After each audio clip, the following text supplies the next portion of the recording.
porc industriel, c'est 2800 truies, c'est-à-dire une truie pour 2 exploitations sur le département.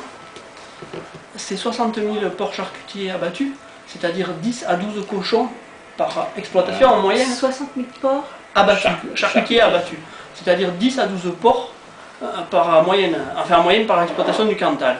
Donc je comprends bien que 100% d'exploitation du Cantal n'ont pas envie de faire du porc, mais vous voyez que si par exemple une exploitation sur 10 avait envie de faire du porc, et bien voilà, elle n'aurait pas des ateliers énormes. Elle pourrait produire, si ce n'est la totalité, une très grande partie de l'alimentation de ces porcs.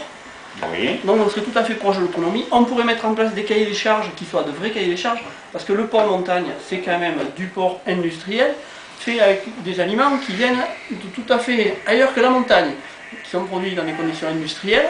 Donc on reste sur du porc industriel, on met dedans 3 graines de lin extrudé pour dire que les cochons ça donne pas de cholestérol. Pour les oméga. Voilà, pour les oméga 3, donc c'est du bon cholestérol finalement le cochon. Donc on se fout du consommateur. Donc voilà, ce qu'on voulait dire c'est qu'on pouvait mener une filière porc fermier, au sens noble du terme, et avoir un cahier des charges comme il faut, et maintenir ce volume de production, parce que moi ce volume de production, 2800 truies sur le département, je trouve pas ça choquant, à condition que ce soit réparti sur un grand nombre d'exploitations, pas sur quelques dizaines d'élevages.